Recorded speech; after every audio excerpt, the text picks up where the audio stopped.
Hello and welcome back, everyone, to Wizard of Legend on Rocket Rabbit Commentaries. And in this episode, we'll be continuing our Neve's Ruby run. We got the elf ears last time, which give us elf ears. Nice. We are now part elf and part wizard. Actually, you know, it's funny. It's funny you mention that. We are playing as a human being, right? In theory, we're playing as a human being. The thing is, we managed to survive interdimensional travel, so, you know, who can really say? Yeah. I mean, you got me thinking of when a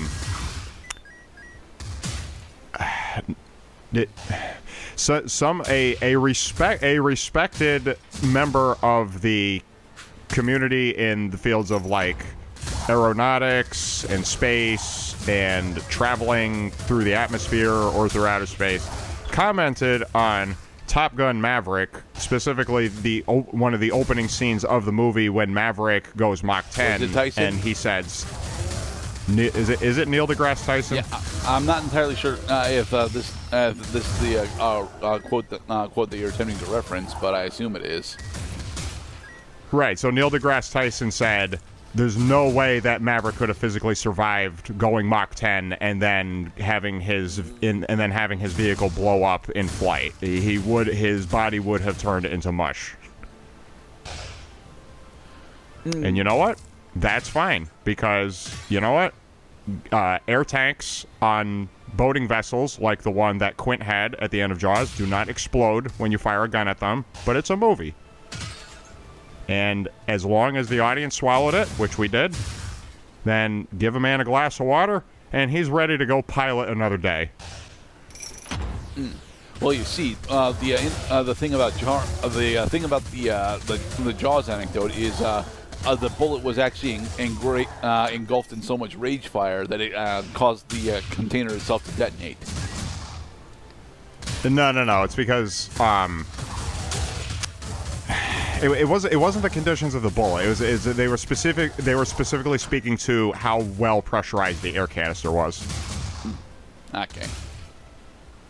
And yeah, sure enough, if you watch MythBusters, myth debunked. You cannot blow up an air tank by shooting a bullet at it. All it will do is cause a rapid release of air out of the bullet hole, but it will not cause a catastrophic explosion. I mean, it won't be a fiery explosion, but won't the explosion actually have seemingly random detonation spread? No, because explosion implies that fragments and shrapnel and energy concussive forces are flying around in all directions in a chaotic fashion. It would have hurt the shark, because as soon as you pierce that tank, then that air turns that air canister basically into a jet engine for a second, where it's going to... Air is going to force out, but then it's also going to push the canister in an equal and opposite direction according to the enormity of the force. I mean, in any case, the right thing to do was to just shoot the air tank and say, "Smile, you son of a bitch." Yeah, but all underscoring the point that I was originally making is that yes, it is entirely plausible that our character here, the Wizard of Legend, for lack of a better term, would have survived interdimensional travel. Well, what name would you like to give our Wizard of Legend? Wally. Wally. The only problem that I have with that is that he very specifically is not actually teamed up with a Gardevoir at the moment. No, as in WOL, Wally.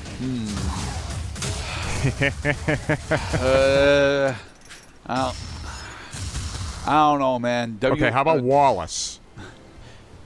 He's a Wizard of Legend, and he's an ace. You know, then he's got to get paired with... it's Will that's got the Milotic, right?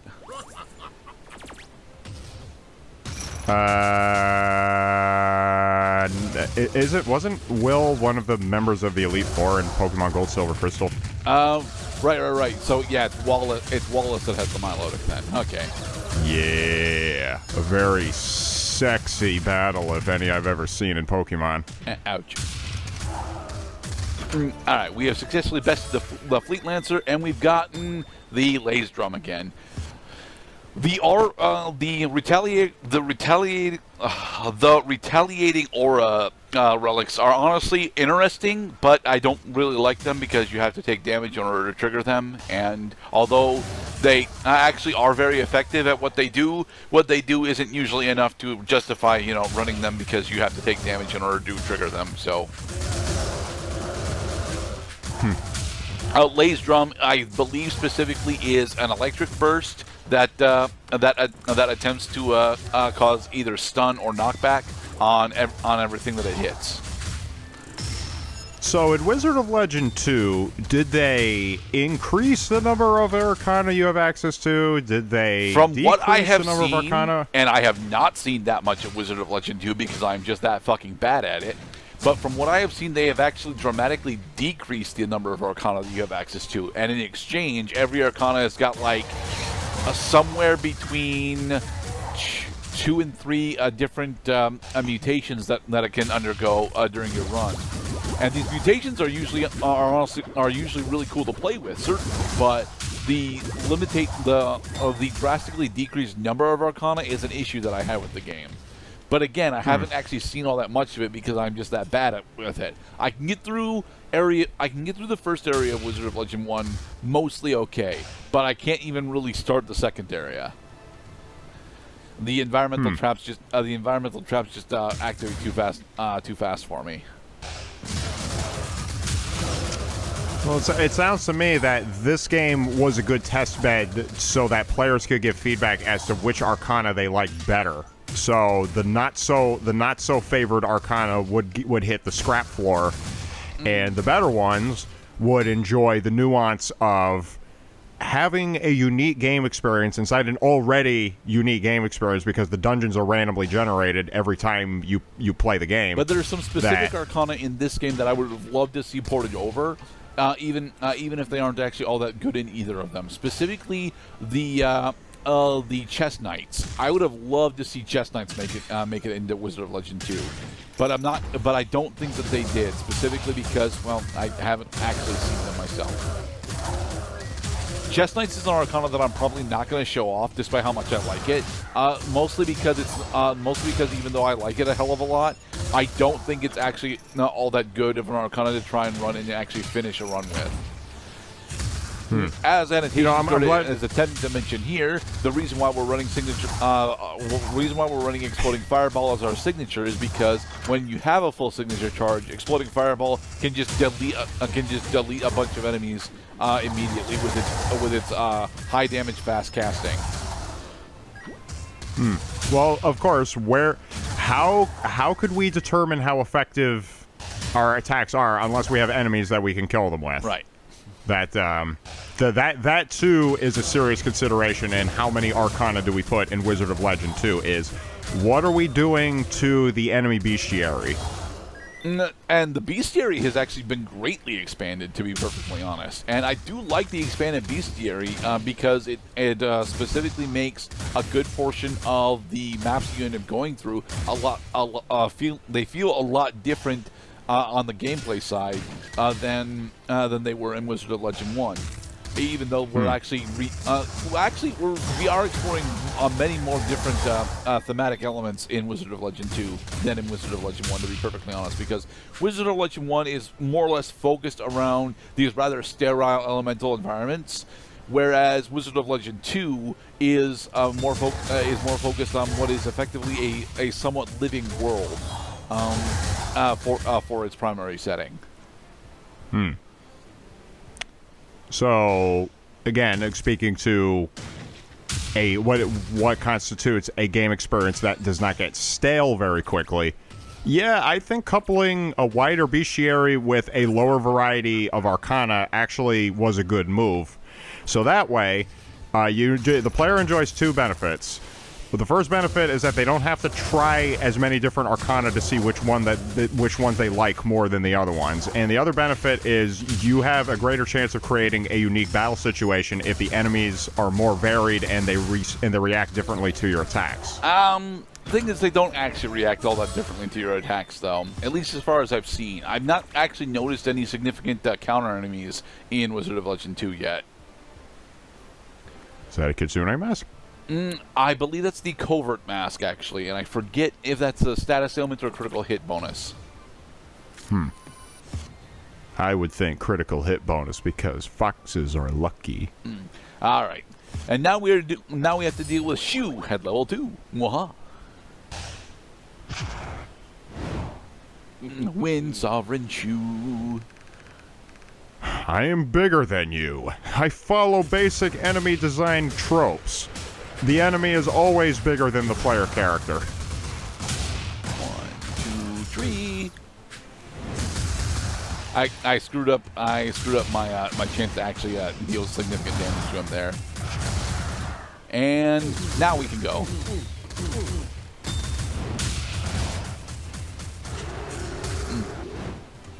Harness the wind, harness the trees, harness the mist. And go! Exploding fireball and bouncing fireball for victory. Yay! Shoo fly, don't bother me. Damn it! Those are ice swords. We can't use those. Why must they drop Arcana that I'm not attempting to get right now, Mr. Cloud? And especially since we're about to fight Zeal. This happens with pretty much every single run that I try and do for a Neve's run, for the record, where you end up effectively doing the first two or even most of the run without the benefit of your gemstone.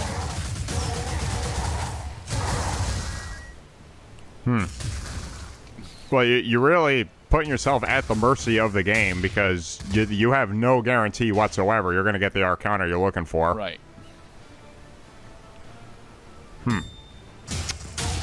Trying to think of another game that's... Well, it's... repeat and reload until you get the file you're looking for. Yeah, been there, done that. The thing is, you won't actually know that that's going to be the case because there's no way that you're going to get all 7 Arcana within the first segment, because you would have to take down the Pinata, which with only 4 Arcana is extremely difficult to do. You'd have to be able to purchase an Elemental Arcana of the type that you need from the shop, which, although you'll definitely have enough cash to do after the first 2 sections, you probably won't be able to buy 2, and you might actually end up needing 2 for it.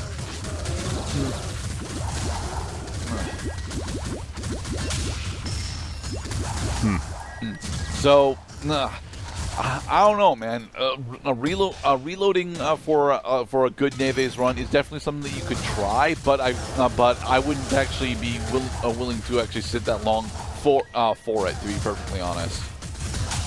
Right, because the game is not about, keep rolling the dice until you get the number you want, because then you're just playing a luck game at that point. Yeah. And if you've done enough, statistics and probability assignments in high school, then you know that it's only a matter of time before you get the event you were looking for.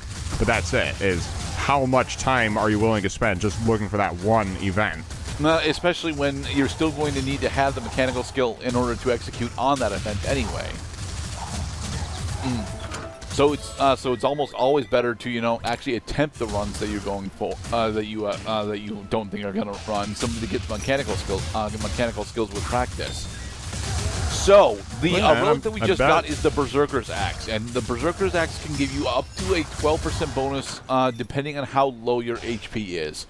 To be perfectly honest, I actually really like the Berserker's Axe, but I understand that it's not something that I want to open a run with, because I am not willing to, I'm not willing to, have critical health for the entirety of the run. I think you get the maximum bonus at approximately, if you have 500 HP, then it starts triggering at around, no, it actually triggers around 140. Nice. Right. So flashing red peril status. That's when you get your 11th hour superpower. Yeah. Nah. But annotations Gerdat past Gerdat already went over what the elemental shields usually do. Bleh.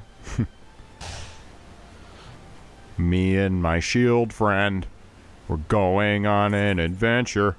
It's gonna protect me from very specific things. All right, Tracer Barrage. If I recall correctly, I actually really dislike this one, simply because Tracer Barrage effectively locks you in place when you cast it, which is not. Well, no, it doesn't lock you in place when you cast it, but it does a very small amount of damage. Its cooldown is relatively low, but it looks like it should do.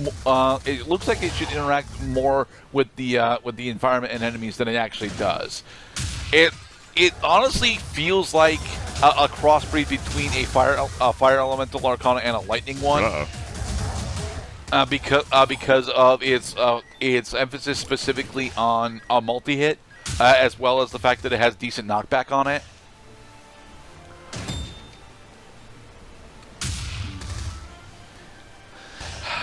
We are down to 10% health, Mr. Cloud. We are. Now we're up to almost 50% health. Mwah. 47 and 48 and a half. It's just 48 and a half, okay? 47.8%. I'm sorry, 49. One of the two. We're at less than half health. I did pick up the luxury handbag. I probably should not have done that.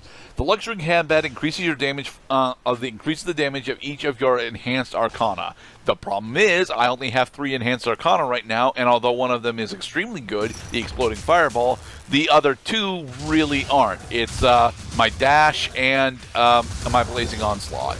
I like my blazing onslaught being enhanced, mind you, but it's not actually enough usually to keep me out of trouble. Thankfully, we did manage to take down the strafe archer. In the next episode, we will finish our Neve's Ruby run. Be safe, everybody.